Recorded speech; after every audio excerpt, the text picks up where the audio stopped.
Hey, Viewsters. Really quickly, I just want to tell you about a really great new wine subscription service.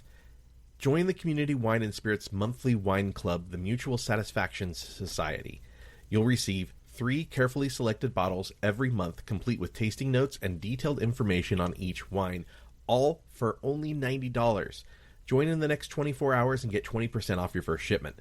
Want fancier wine than that? They got you. Join the Mutual Satisfaction Society, plus, for extra satisfaction, $150 will get you 3 very special bottles of wine. Let them take the trouble out of selecting great wines that you will love. Your first shipment is 20% off just for listening to View the Right Thing. Join the community today at www.communitywineandspirits.com or DM them at CommunityWS. It's a true story set in the Great Depression of a road trip with a young woman and the ex-con that she fell for. But this love story doesn't go the way you think it does. There's armed robbery, car theft, and murder committed by these 2 doomed anti-hero lovers and their gang as they try to stay ahead of the law. Wes and Alexis go out shooting in their review of 1967's Bonnie and Clyde on View the Right Thing. Let's all go to the lobby. Let's all go to the lobby. Let's all go to the lobby to get ourselves a treat. Hey, welcome back to another episode of View the Right Thing. I'm Wes. And I'm Alexis. Hi, Alexis. You got that yawn done just in time. I know, just in time. Oh, she's bored of the show already. No, never.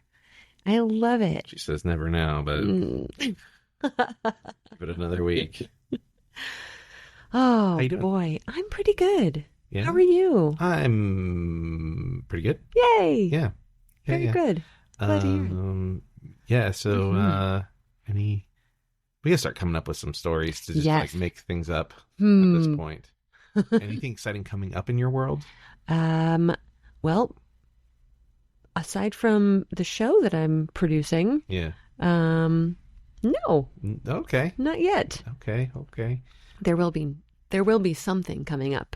Yeah. Okay. Mm-hmm. Yep. Mm-hmm. I'm excited for October. Yes. October. You say yes like you're excited, but you have led me to believe that you won't be excited when we get to it. I'm still excited though. Okay. It's more hangs. More hangs? Oh yeah, more hangs between us. Yeah. Hangs are always good. Yeah. Yeah. So that's great. So for people that don't know how we do this is we watch the movie and then record it immediately after. Yes. So that's when she says more hangs. That's what she means by that. Oh yes. We're gonna hang out, watch a movie, and then walk over to the computer that's like 3 feet away and start recording. Mm-hmm. So that's how this works. For people that might be new to the podcast, you want to explain the podcast? The podcast is. Put her on the spot. She was not prepared. I was not prepared. We are going through films that are considered must-watch before you kick the bucket. Yeah. Don't kick our bucket. No, not our bucket. That has all the movies that we need to watch in it. It's so far away. Oh my gosh. So we go through, we watch movies that you're supposed to watch before you die, and we discuss the movies. We watch the movies, we discuss them, and then we decide, do you think this is a movie that you should watch before you die? Mm-hmm. Yay or nay? We give our take on it. Yeah, we give our take. We sometimes go on tangents. So it's kind of like the movie club that's like a book club. For sure. So yes. So you'll get to find out what our next movie is at the end of the episode. Yes. Mm-hmm. If you're new. Mm-hmm. If you're not new, you know all this and you're probably just hitting the skip button. Oh. Anyways, whatever. Wait, there's this important thing. Oh. There is an important thing. Yes. Thank you to all our patrons over on Patreon. Yeah. People like Duane. Hey, Duane. D. Thank you, everybody, for being a part of that. We have some nice people there, and we do some posts there, and you get like a little email newsletter like once or twice a week, and it tells you what we're doing and about our special guests, and we love you all. So much. Our little viewsters. There's a free tier, so it doesn't cost you anything to sign up. It just helps us with a little bit of support, and every once in a while maybe we throw some free movie codes in there. Totally. Well, we have at least once. Yes. We might again. I'm waiting to hear if anybody is interested in more. Oh. So Mm-hmm. tell us if you're interested. If you want to support us, you can also support us on our social medias like Instagram, TikTok. That's pretty much it. Instagram and We're on TikTok. X, but we don't check it that much. Yeah. And or leave us a review Mm-hmm. on Apple Podcasts, or I don't know. Can you review Wherever you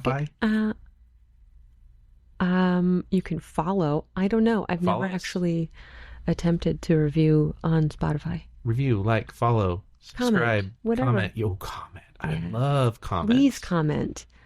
Tell us what we should. Actually, there is a Patreon tier where you get to put a movie in the bucket. Oh, Yeah, it's a higher tier very cool. because we don't just want like just anybody, because Yahoo's throwing their weirdo movies in our bucket. Be a high paying weirdo, then you can throw a movie Totally. in our bucket. Gladly. But yeah, Mhm. there is a tier where you can watch a movie with us once a month That'd be so fun. with at least one of us, Oh, because you may or may not be able. right. That tracks. But yeah, so maybe check out Patreon. It'd be fun. It's cool. Yeah. You don't have to pay for it, but if you want to, you can get some pretty dope perks. Yeah. It's what all the cool kids are doing. Mm-hmm. So we watched a new trailer. Yeah. Called Jackpot with John Cena and Aquafina and Simu Liu. Mm-hmm. Super into it. Yes. Yeah, it looks really fun. Yeah. Well, it's the same guy who did Spy and Bridesmaids. Mhm, mhm. Yeah, Paul Feig. right. Yeah. Yes. Is he Melissa McCarthy's husband? I don't know. Oh. I didn't think so, but maybe. I don't know. I'm gonna do a little Who is Paul looky-loo. Feig married to? Right. It's very important. Yeah, he's a little hit and miss for me. But generally speaking, like he did the all women Ghostbusters movie, Oh. which I didn't think was as good as his other stuff. Oh. I just watched that movie. It's all right. Yeah. It's like one of my friends was like, that movie is terrible. And I was like, it's really not that bad. When you go into a movie hearing how bad it is, Yeah. then you're like, it wasn't that bad. It's kind of like Solo. Like everyone kept talking about how bad Solo was, and Yeah. I went and saw it and I was like, it's not that bad. Yeah. People are just being harsh. It's just dumb comedy. Yeah. I love dumb comedy. It could have been a lot better, and I Oh. felt like it didn't really I don't know, like acknowledge the originals the right way. Mm. Like it just felt like it was trying so hard to be its own thing, but it wasn't original either. Yeah. So it kind of suffered in some places, but I will say 3D was really cool, and on the 3D home version, the proton beams Mm-hmm. go past the black bars, so it gives us like a really cool like effect that it's coming out of your TV. That's cool. Yeah, it's really cool. Well, that's fun. Yeah. Yeah, this Jackpot looks like it's going to be really fun. Jackpot looks like it's like high energy, Mhm. lots of action. I love John Cena. He's so good. He seems like He's a good so human funny. being, too. Yes, he does seem like a good Yeah. human being. I would like to be his friend. Yeah, he said, John, Mhm. we want to be your friend. Hey, John. Be our friend. So nice to see you. Come be on the podcast. Come hang out in our living room. Yep. I bet he'd look tiny. Our couch is pretty big, but I bet he'd look tiny on it. I bet he looks tiny on every couch. Wait, what? I mean, not That he tiny. would The couch looks tiny. Okay. Sorry, not he would look tiny. He would make the couch look tiny. John, I'm sorry. I didn't mean it. You're not tiny. I was so confused. I Yeah, thought, you were. is he like I can, secretly much smaller? I'm tired. It's okay. It's been a long day. It's been a long day. Good. It's been a long day. Yeah, so Jackpot, Amazon Prime, it looks like. Yeah. I don't know if I assume that means it's going to go straight to Amazon. And it looks like a Purge meets Purge meets comedy. Yeah. Yeah, it's basically, it's not exactly the Purge is like anybody can kill anyone. This is everybody's Purge meets Hunger Games / comedy. Yeah. Everybody's going for one person. Mhm. Hunger Games, you kill everybody too. So I don't know what I'm Yeah. thinking. So I was unclear if she survives. So the premise is that if they in California in the future, somebody becomes the jackpot, and if you kill the jackpot person, you win the lottery, basically. Yeah. So everybody's hunting this one person. So I was unclear. If she survives, does she win the money? That's what I would imagine. And so I thought maybe that's what the John Cena was like helping her. Maybe they were going to split the money. Because at one point in the trailer, she's like, you could get all of the money if you just kill me. Yeah. So. And he didn't seem interested in that. He didn't seem interested in that. Maybe he's just a good guy. Maybe he was a previous lottery. Ooh. Jackpot. That's good. Yeah. That's a good one. Also, side note, John Feige is not Melissa McCarthy. Did I say John? Mm-hmm. Paul Feig is not Melissa McCarthy's husband. And he does look tiny. I'm just joking. I don't know. I don't know anything about the guy other than he does comedy stuff. Yes. But this movie looks really fun. I enjoy a good, like, I like slapstick. Yeah. So I feel like there's definitely a lot of slapstick in the trailer. Yeah. Yeah. Mm-hmm. I agree. It's go ahead. I was just gonna say there's a moment where he's like turning the car really fast, and so she's like falling into him, and he's like holding her face away. Mm-hmm. I thought that was pretty great. Yeah, this looks like a fun one. Yeah, they acknowledge some of the tropes, so it's great. Sweet. Speaking of cars, yes, and driving, you want to talk about this movie? Let's do it. Yeah, Bonnie and Clyde, Fast and Felonious. Oh my god! Sorry, that's really good. Sorry about that. I like that. I apologize. By the way, I have seen the car. The real car or the car from the movie? The real car. The real car. And it is in Prim, Nevada. Ooh. At Buffalo Bills Resort and Casino. Oh, yeah. I can't wait to visit. I know. It's a hoot. But they have it like behind glass. And it's this whole display, the Bonnie and Clyde display. And you can like put a quarter in and get a penny smashed to show that you were at the Bonnie and Clyde. Does it have a bullet hole in the penny? Oh, that would have been really clever. That would have been cool. No. Like a little thing to like an auger or something to stamp it, a hole right in it. Oh, that would have been really clever. Yeah, see? Oh, yeah, neat. She's showing me for those listening on our audio-only podcast. Audio-only podcast. But it is riddled with bullet holes. It is riddled with bullet holes. It's astonishing. Yeah, it's crazy. Yeah. The car that they use in the movie used to be at Planet Hollywood Dallas. Wow. When Planet Hollywood closed, they auctioned off a lot of that stuff, and so some private owner has it now. Huh. Yeah. I'm sorry, Planet Hollywood no longer exists? There might be one in Vegas, maybe. Okay. But yeah, they closed everywhere, pretty much. Wow. Yeah. I have not been paying attention to Planet Hollywood. Have you ever been to Planet Hollywood? Yes. Okay. Yes, I have. They had a weird appetizer that was, and I think about it a lot because it was like horrifying and also awesome at the same time. And it was chicken strips coated in Captain Crunch and honey and then fried. And it's weird. It's weird. Captain Crunch. Yeah. Like crushed up. Yeah. So it's like little dust of Captain Crunch, crumbs. Mm-hmm. Yeah, it's weird. It's real weird. It's real weird. Interesting. Yeah. Anyways. Wow. And I think about that a lot. I applied to work there and I got hired and then I didn't end up working. But I did go in for training where they had us try all the different food. Mm-hmm. And there was like this big hubbub going on. This was in Seattle.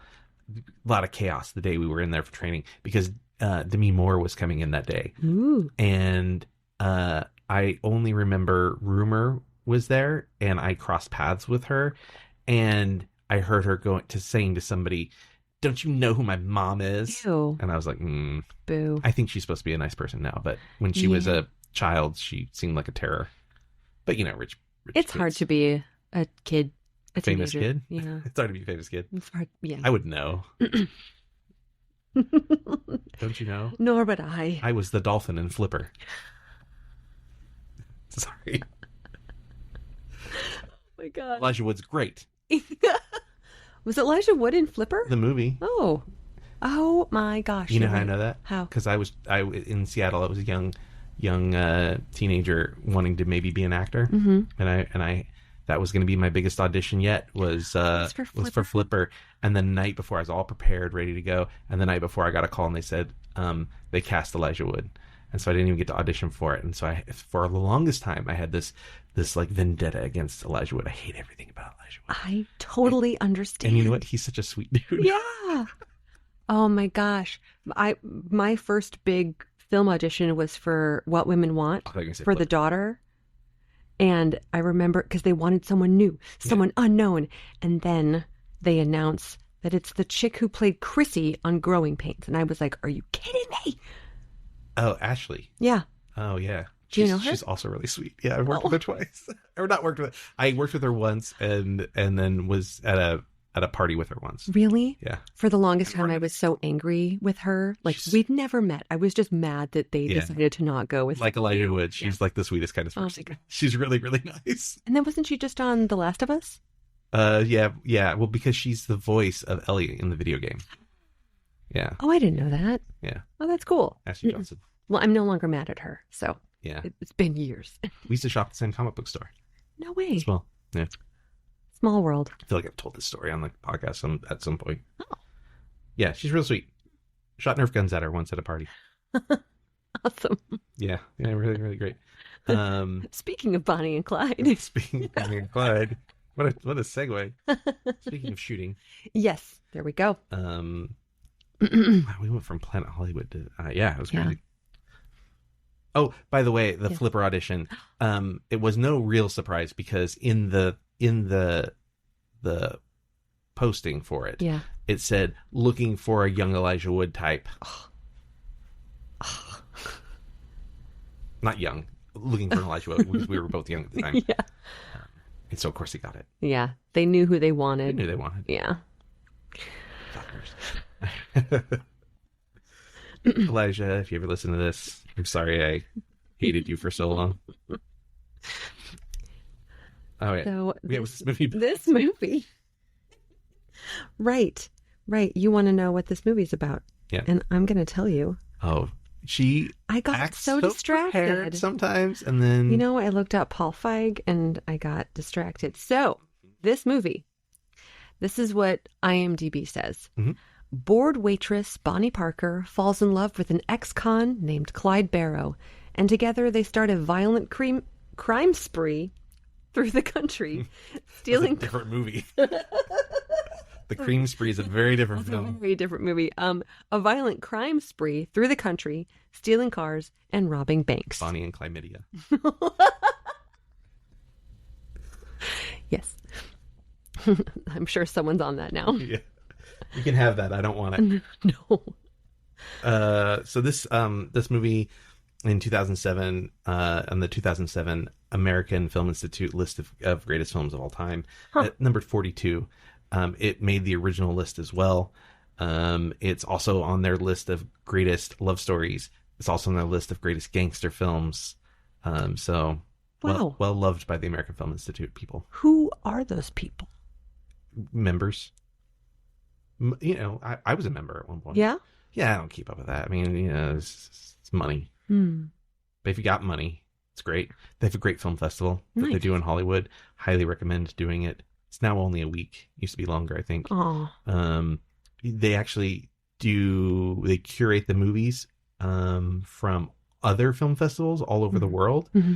So they get kind of the best of the best. They take very few original, like never been in any other theaters things. They do red carpet premieres. So I went to the premiere of Hitchcock with Anthony Hopkins. Oh, cool. Which is at the Chinese Theater. Is it no longer called Grauman's? It's not called Grauman's. It's the TCL Chinese Theater. Right. Okay. I did another premiere there. Oh, the American premiere of Skyfall, the James Bond film. Cool. That's the first James Bond film I ever saw. It's a good one. Yeah. It's a good one. Mm-hmm. Yeah, it's pretty great. But they do tickets for free, or at least they used to. I haven't been, since the pandemic. I haven't gone. Yeah. But you basically create an account and then tickets go quote unquote on sale, and then everybody just goes and tries to get online and get the tickets before they're all gone. And then it's sort of first come first serve. So there are also passes you can buy which guarantee you entry, and those people get to go into the theater first. So they fill up those seats first, and then anybody else who happen to get tickets can go in after that until they fill up the theater. Wow. And they do Q&As, like I did What We Did in the Shadows, and they had a Q&A with Taika and Jermaine. Nice. And they did the Q&A as their character from What We Do in the Shadows. So it was great. That's awesome. Yeah. Yeah. I feel like we talked about starlet recently in an episode of the podcast. And That sounds familiar. because the director of that is doing something else. Oh, yeah? That we were interested in, or maybe something we watched, something we were interested in. Might be something we were interested in. Maybe. I don't... She's looking it up right now. The director, Yeah. you're saying? Well, yeah, who's that? You tell it's, me. Sean Baker. Sean Baker. Sean Baker did Tangerine. Yeah. The new movie that got the big ovation at Cannes. Anora. Anora. Mm-hmm. Yeah. That we had talked about watching that trailer. Yeah. Yeah. So, yeah. Nice. Comes full circle. I love it. This movie was Oscar nominated in every major category: Best Picture, Best Director, Best Actor, Best Actress, Best Supporting Actor. 2 nominations in Best Supporting Actor, Best Supporting Actress, Best Screenplay, and it only won for Best Supporting Actress. Really? Yep. For... Blanche? Great. Yeah. For Roseanne's mom. Yeah, she said, we should know her name. Looking it up because we're terrible humans. No, there's just so much to hold. Estelle in the Parsons. brains. Yes, Estelle Parsons. I think she was fantastic. She was great. It drove me nuts, but that's what the character's kind of She's supposed to. Yeah. But yeah, Roger Ebert had been a critic for about 6 months when he did this film, when he saw it, and Wow. he said it's the first masterpiece he had seen on the job. So high praise from Roger Ebert. Huh. Interesting. You didn't like this movie very much. No. Yeah, interesting. I didn't ask you that question yet. How did you feel about this movie? Did you like this movie? No. I liked it. It's great. Let's see if we can sway. We swayed Alexis before. We could do it again. There is one point where I just wrote out so much overacting. Well, yeah. That's all right. Sure. It was the 70s. Everything was overacted in the 70s. Was it? Yeah. What The Godfather wasn't, I guess, but No. there's a lot that was overacted in the 70s. Star Wars. I mean, what's Cat Ballou? Cat Ballou. I like more. Oh, you really didn't like Cat Ballou. No. But you also didn't look Right. at it. I bet we sway you by the end of this. Okay. We'll see what happens. Because we've swayed you every time you said you've not been into a movie. Yeah. Yeah. I loved the opening with the photos, the snapshots. Mm-hmm. And I think They might have been real photos. they were the real photos of them. Yeah. Because I like think you're right. when we finished watching, I was like, let me see photos of them, and they looked Sure. pretty accurate.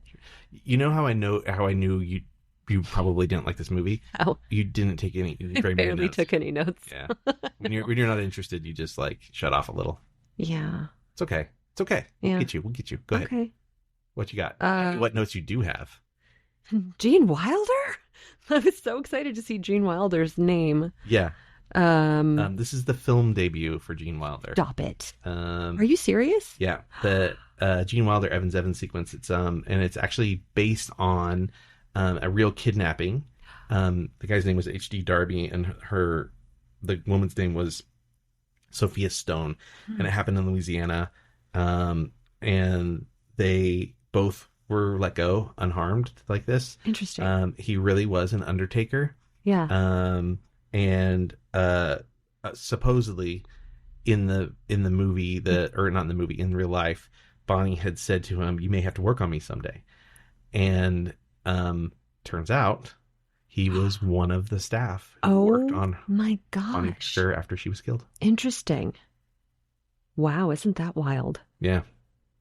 I felt it was so weird that he's like, I'm an undertaker, and she's like, I don't want them in here.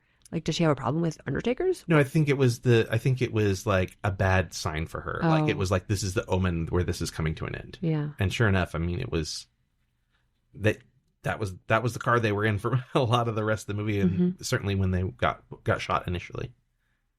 When they get Right. shot and then they have to go to CW's house. Yeah. Yeah.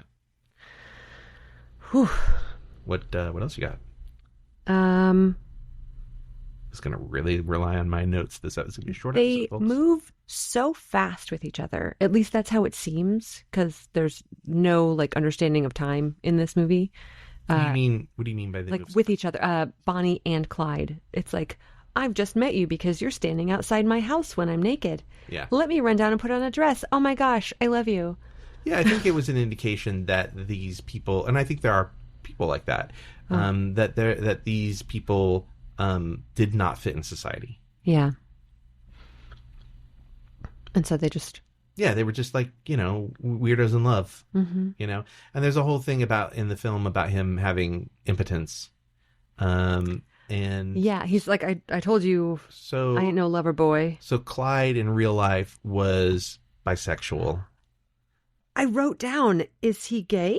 So he's Like, he made a comment, there's nothing wrong with me. I ain't gay or nothing. And I was like, thou doth protest too much. Yeah, so they originally had a romantic thing between him and CW, Mm-hmm. and they cut it out of the movie. I could see part of that. Or cut it out of the script. Interesting. And in real life, Clyde, when he was in prison, he did chop his feet up. Whoa, I thought you were going to say something else. Chop something off. He couldn't. Oh, no. He, I have actually notes about it, so I can talk about it more specifically. Let me just see if I can find it. So he was in Texas Easton Prison in Texas, obviously. Sorry, I'm just reading the notes and trying to talk at the same time. So he was repeatedly raped while in prison, and he lured his assailant into an isolated area and beat him to death with a lead pipe. That was the first life he ever took. Wow. And another inmate who was already serving a life sentence took the blame for him, so that way he could get his parole. Wow. So he was only 22 years old when he killed that guy. There's a question about whether he was gay, whether he was bisexual. This seems a lot of people seem to think that he was bisexual, and that, I don't know really kind of how that fits into this exactly. But they, it was the 70s and Warren Beatty, and they just he didn't want to portray that. So they didn't. They just cut it out. They made him impotent instead. Huh. Yeah. Okay. But that's why. Interesting. So. Wow. Yeah, very sad. It is.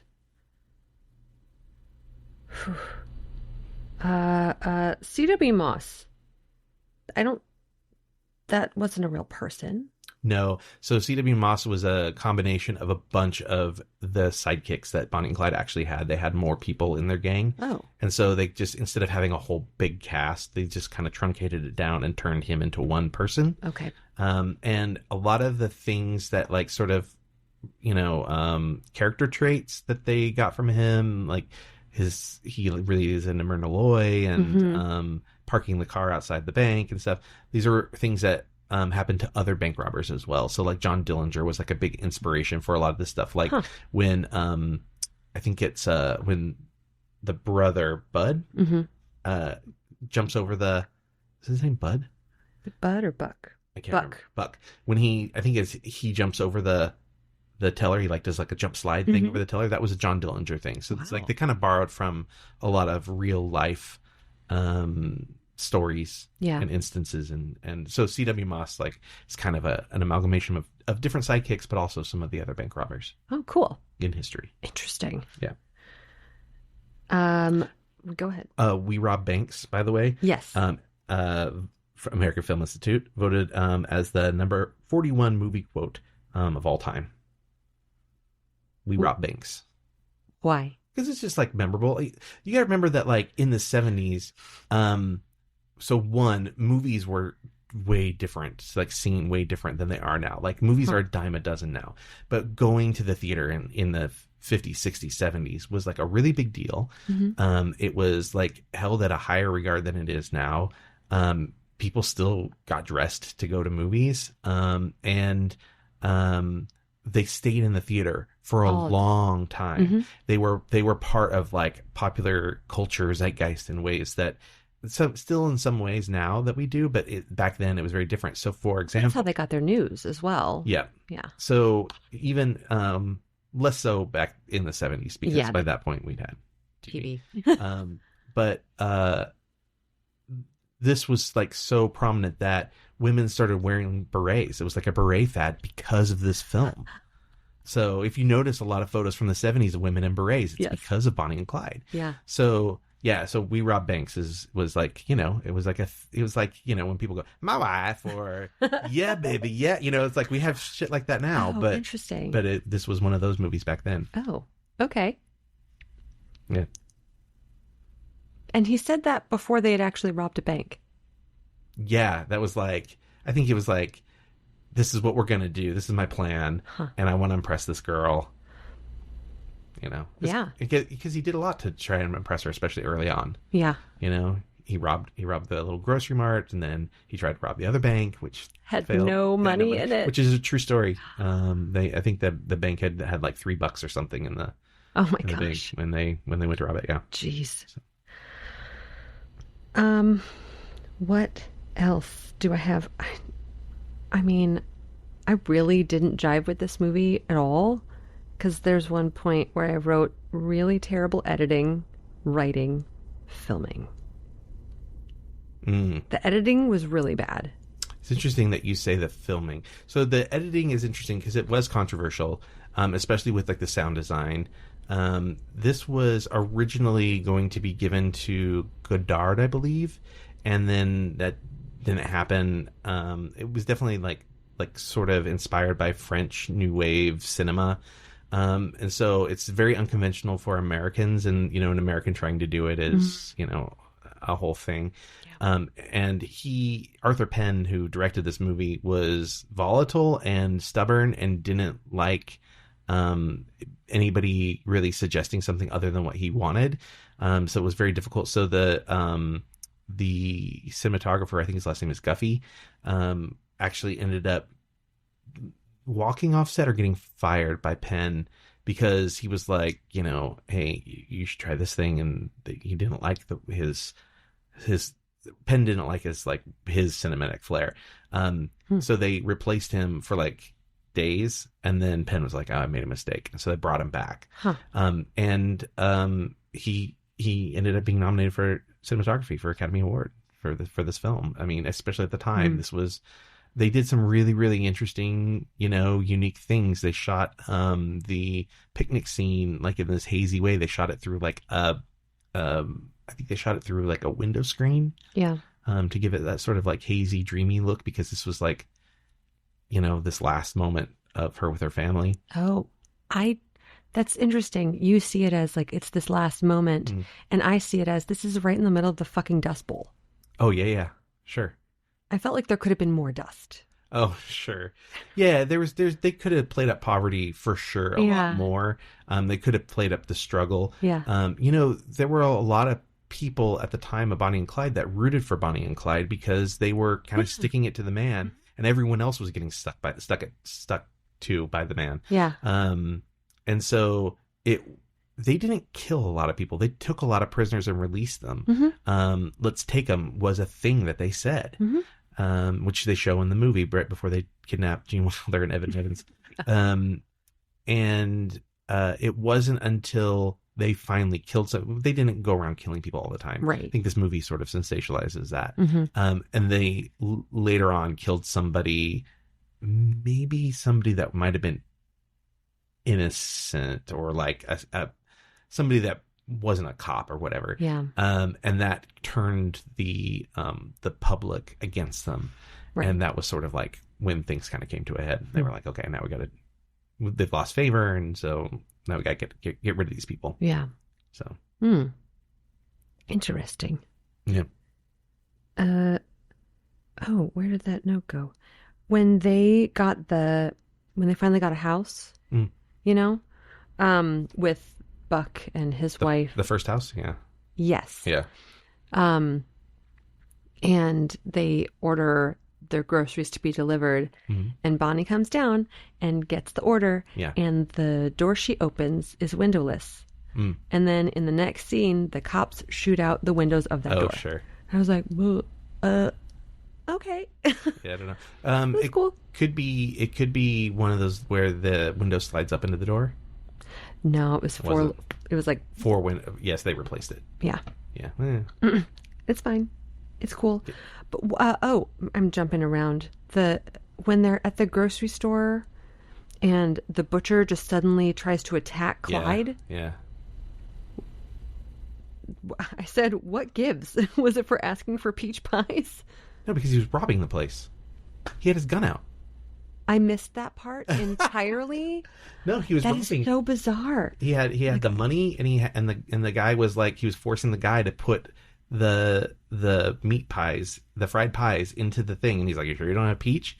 And he was being nice about the robbery, so he was like, and again, this sort of shows like how sort of disconnected to society they were. These were not normal thinking people, because he was like, I wasn't going to hurt him, but of course the butcher doesn't know that. Right. You got a gun out at my boss or whatever. So in the scene right before, he said like, we have $1.19 left, and I thought, well, in the 30s that was probably a good amount of money. Yeah, I mean, sure, but still. But I was like, oh, he's going to the grocery store to pay for the groceries. No.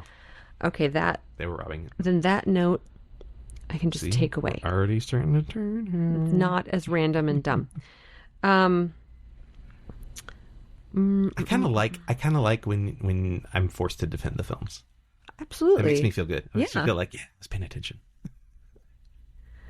I didn't take notes for a while, and then I got to when Blanche is freaking out over Buck being shot. Yeah. And she says, "Daddy, don't die."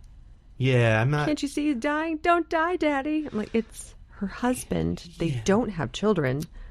Yeah, I don't know why. Okay. The only reason I would suspect is that just people like called each other mother and father. Yeah. Usually because they had kids. Right. Maybe she was pregnant, and that was them telling us she was pregnant. Oh. I don't know. And then she went blind. Well, she got shot in the face, Yes. so she went blind. Yes. Yeah. Thought you were questioning why she went blind. No, she got shot in the face. Yeah. Yeah. So the whole, like, especially that big melodramatic moment from her, is based on, there's I believe a photograph of her laying at Buck's body. He didn't die in that moment. Okay. He ended up dying, I think, in a hospital from complications. Maybe he had pneumonia or something. But yeah, he died like days later. Okay. But I think there's a photo of her, and in reality, the cop, one of the cops that approached them, stepped on the guy's head, like put his foot on Stepped his head. on Buck's head? Yeah. That had been shot? Yep. Yeah. Hardcore. Jeez. Did you say hardcore? That's hardcore. Okay. You don't think that's hardcore? I wasn't sure if you said hardcore or parkour. Parkour. Parkour. That's a weird parkour on people's heads. That's why I was like, Yeah. Any other angry notes? I asked her at one point, "Are you taking angry notes?" every time they have Bonnie read, it sounds like she doesn't know how to read, and she's reading shit that she herself wrote. Mm-hmm. So that confused me. Like, Yeah. she knows how to write. Yeah. Why would she, like, every time, blah, blah, blah. Like, why? So I don't. Okay, here we go. Here's defense of the film. Go for it. I don't think she's an orator, right? Like, I don't think she like recites to people stuff, and I think she's like, this is how you're supposed to read a poem. Oh, Because she was only reading poetry to them, right? yeah. The newspapers were being read out by Buck or someone else, Yeah. typically. But yeah, and those poems were really written by Bonnie. Yes. Yeah. Okay. That's better. That's my argument. I mean, you could argue against it, I guess, but I think my take is that she's certainly not experienced as somebody who reads poetry out loud to people. Yeah. I wish they would have let us know where they were. Yeah, at any given time, whether Yeah. Missouri or Texas. Sometimes they did. We knew they were in Oklahoma when they were in Oklahoma. Mm-hmm. We kind of knew they were in Missouri, but they were in Missouri for so long it was unclear. Mm-hmm. You know, were they ever in Louisiana? I don't know. Yeah. That's where they got killed. Was Louisiana? Well, in the movie? Oh. No, in the movie they get killed in Texas. Oh, that's dumb. Yeah, because remember they go back to visit. They're at CW's dad's house. Right. And the sheriff Hamer or the marshal is from Texas. Yes. So, yeah, they're back in Texas at the end of this movie. Oh, that's dumb because they didn't die in Texas. No. They died in Louisiana. Yeah, but Hamer is the guy who did set up the ambush and gunned him down. Really? And he did. I believe the photograph of him was actually he was in the boat. That I think that might be the photograph in real life. Oh, wow. That they embarrassed him publicly, and he, set his sights to making sure that he was the one who caught him. Wow. Yeah. Those are all the notes I took. That's all you took. Okay. That's all I took. I'll tell you some interesting things I think were, especially remember that this was the 70s. It still happens today, but this was definitely the 70s. Faye Dunaway was told to lose 25 pounds. She was only 5'7". Before, so she almost lost the part because she gained weight on another project, but she wasn't like super heavy, but they told her 25 pounds. So she fasted except for the occasional salad, and she walked around wearing a 12-pound weight, and she wore it, and then she had smaller weights on her wrists to help her like just kind of burn the weight off, and she only took the weights off to sleep and go and bathe, take a bath. That's ridiculous. Yeah. I mean, I understand that Bonnie was smaller than her, but yeah, that's like nobody knows. No. I mean, okay. I say nobody knows. There were barrows on the set of this film. Oh my God. Yeah. But just to kind of finish up Bonnie, Bonnie was 4'10". It was a tiny pocket friend. Yeah, she was 9 inches shorter than Faye Dunaway. So. Wow. Yeah. But yeah, there were barrows on the set of this film. There's the story about Gene Hackman being on set, and somebody was like, Buck would have never worn a hat like that, and he was like, yeah, well, maybe. And the man introduced himself and said, nice to meet you, I'm one of the barrows. Wow. Yeah. I mean, Bonnie also didn't wear her hair like that. Sure. There was something about, I think in I think maybe when they go on the picnic, her hair was like a really specific style, and that was like they did choose something that was reminiscent of 1930s. Okay. Like it was like a Clara bow thing.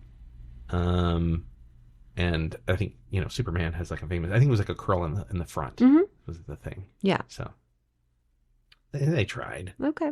How was the material? Was the material of their clothing?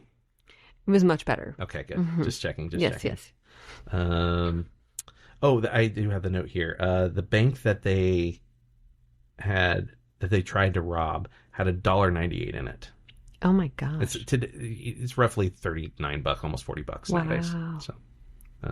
So they really had nothing. Yeah. The poem that Bonnie reads, the first poem she reads, is called "The Story of Suicide Sal," was also written by Bonnie Parker. Wow. Did she publish it?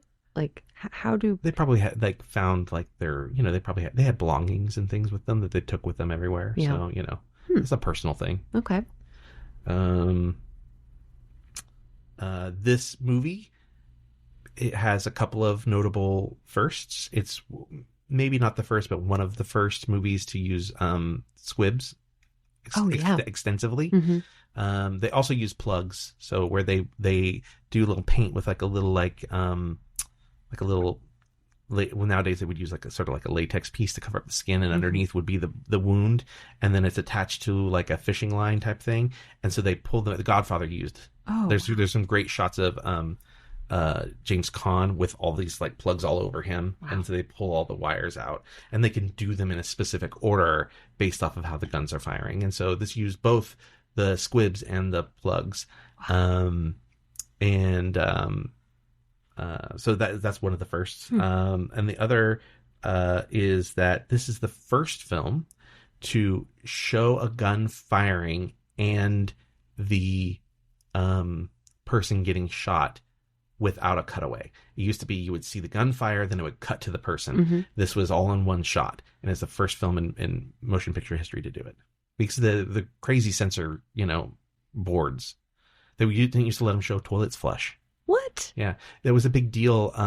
Like for Psycho, he tears up the note and then flushes it down the toilet, and that was a big deal. They didn't want him to show the toilet flush. So what he did is in Psycho, he forced a piece of the plot to show the toilet. You had to see that the check that she ripped it up and threw it in the thing. So, yeah, interesting. That's so weird. Yeah, they had weird rules. They really did. I mean, you used to not be able to see interracial people kiss. True. So you used to not be able to allow two people to be in the same bed unless there was a foot on the ground. Sure. Yeah, that's true. Married people. Yeah. But yeah, so some pretty cool firsts. What other notes do I have here? When he tells the farmer that he can keep his money. He asks, yes. Is that your money or the bank's money? He says, mine. He says, you can keep your money. Yes. That happened, but it was not Clyde Barrow. It was Pretty Boy Floyd who did that. Oh. So again, just borrowing from real instances from other bank robbers. Side note, isn't the money in the bank also other people's money? Yes, but at the point that it's the bank's, it's insured. Oh. Right? So your money is always guaranteed with the bank. Huh. So even if the bank gets robbed, you don't lose your money because the bank got robbed, because it's insured. Oh. Yeah. Isn't that something? Yeah. And that's one of the points in Set It Off, is that, is this a wrong thing to do? No, the banks are insured. We're not hurting anybody. Yeah. So. Well, isn't that something? Yeah. Huh. Faye Dunaway wanted to wear slacks in the movie, and they were like, no, we got a more glamorous look for you. And then everyone started copying that and wearing long skirts and berets. So, what did she know? Let's see here. I'm sorry, I'm just going through some of these notes I've already talked about. Yeah, it took them a long time. It took them like 3 days to shoot the scene where they just wade through the river. They just ended up having some bad cold front hit Texas. Oh, and so it took them days because they were trying to not shiver in the scene. It's hard, and they're super wet. Yeah, and when you're thinking about it and really trying not to do it, makes it worse. Oh yeah, I get that. I did a film, and it was in Chicago in winter, and one night we only shot in the evenings, and one night it was 30 degrees. Yeah, and we're shivering, and the director was counting down. Thank God he would count down. It's in 3, 2, 1. Okay, I'm not cold. I'm pretending I'm not cold. This is fine. That's rough. It's so hard. Okay, so the infamous climactic shootout. Yeah. So that scene was 54 seconds, probably much faster in real life. They shot it with 4 cameras all at the same time, all at different speeds. Oh. Yeah. Nice. That's how they did that. The director wanted it to be like a ballet. He wanted it to seem more poetic, because poetry is a whole thing in it. Yeah. And they wanted to get a lot out of the death scene.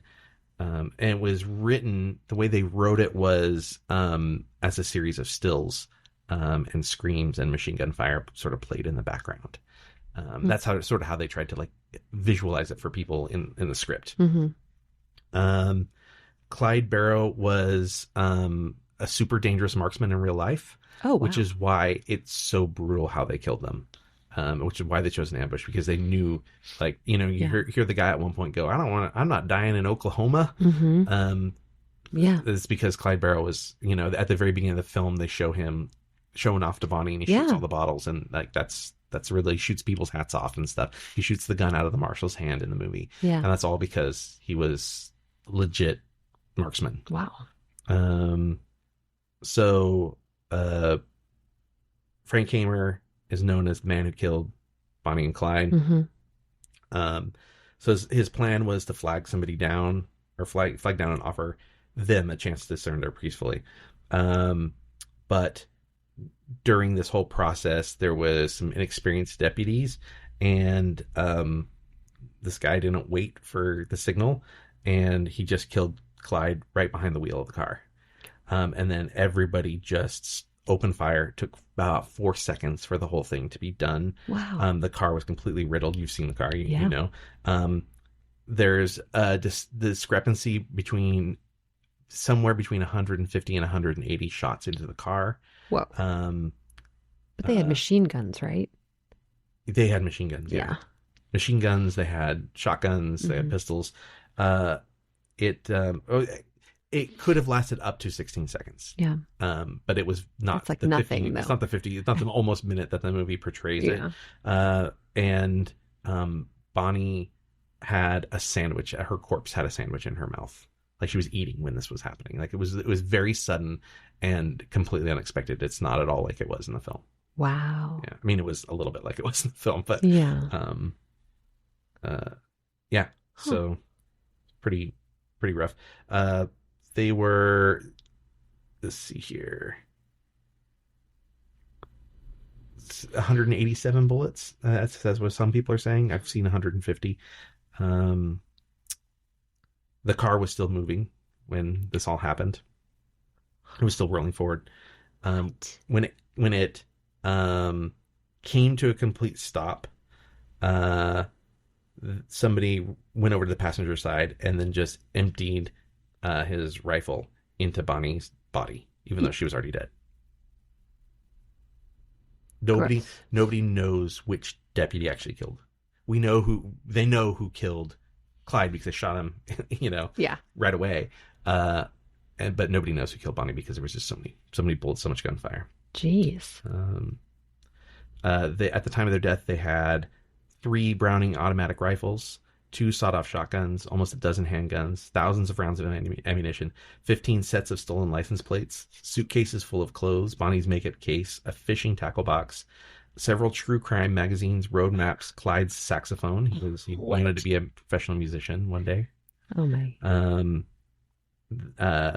The marshal took the weapons in the tackle box.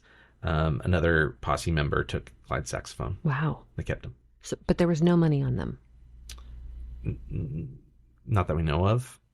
I'll bet there was. And I'll bet the police took it. Yeah, And probably. I'm like, oh no, money in my pocket? Yeah. Wow. Yeah, they the mothers of Bonnie and Clyde begged the police to give them back the guns instead of keeping them for their personal collections because they were hard up and they needed money. Yeah. And they were like, we could auction this off and we could feed our families. Yeah. And Was that a big fat no? that was a big fat no. But the guy who took the saxophone did eventually return the saxophone to the Barrow family. Okay. So That's so sad. yeah, there was also supposed to be a whole thing about because there was supposed to be a piece of Clyde's scalp was supposed to come off in the film. Like, they had a whole thing, but they panicked when the whole thing happened and it didn't get pulled. Good, because I didn't really want to. Yeah, it was like part of his skull. Yeah. Supposed to get shot out. So we were talking about the sort of weird editing. Mm-hmm. It is very intentionally done to sort of mimic some French stuff. But also they did a really unique, they wanted the gunshots to be louder because they wanted it to be, jarring and stuff. And Warren Beatty has seen this movie called Shane, which is a Western, where the gunshots are like really, really jarring and much louder than the rest of the film. So like he insisted that they do that. And when they were screening the movie in London, they were watching the movie and it was like everything was like balanced like perfectly instead of like having this kind of like artsy new wave thing going on. And so he went up to talk to the projectionist and was like, something's wrong with the sound. And the guy's like, yeah, I fixed it. Because I noticed that when I put it together and ran it, it didn't sound right. So basically what he did is he turned it up and down for those moments. And he was like, I haven't seen a sound mix this bad since Shane. So, wow. yeah. The Bonnie Parker smoking a cigar in a picture, it's accurate. Yeah. I've seen that photo. They found that after one of the shootouts in Missouri. Wow.